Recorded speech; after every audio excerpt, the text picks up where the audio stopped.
Hello everyone, welcome back and thank you so much for joining me. Se re tsebang ka Mmaxele ke gore ga nya go bona ile gore bana ba gagwe ba ntšha di-relationship tša bona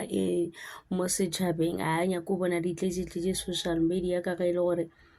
ga nya go khwetša ile gore yena mafelong feletša ile gore o tsena ka gare ga drama gomme re bone a bongo a poster le kgarebe le a nang le lona le apereng address ya orange a beya heart a bolela gore friendship ya batho ba bagolo e nyaka di-appointments so yena a sure gore o tlo dira dilo tšeo ka 2025 o nagana gore ke nako gore a ka tswela pele le bagotse ba e leng gore o ba le bona sofe ke tipotsiša gore a e ka ba e le gore o maratong goba ga maratong na ka gobane re bone le golle a poster gape a poster mogotse a gagwe a mo wishetša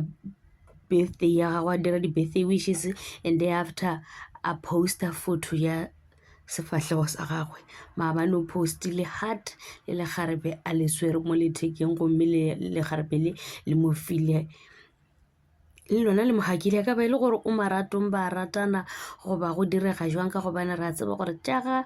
Mmaxele o ka se di bone ka se no kwa di bolela go tshwana le a bongwe le ena re bone le gore relationship ya gagwe e be ya public ra kgona go bona ditaba tša ka ga moseko ka ge e le gore tša boyo ka se tšona re inafo ka tšona ke gale re bolela ka tšona a re sa nyaka le gore re ka bolela ka tšona ka ge e le gore kuningi ke tšona tšeo tša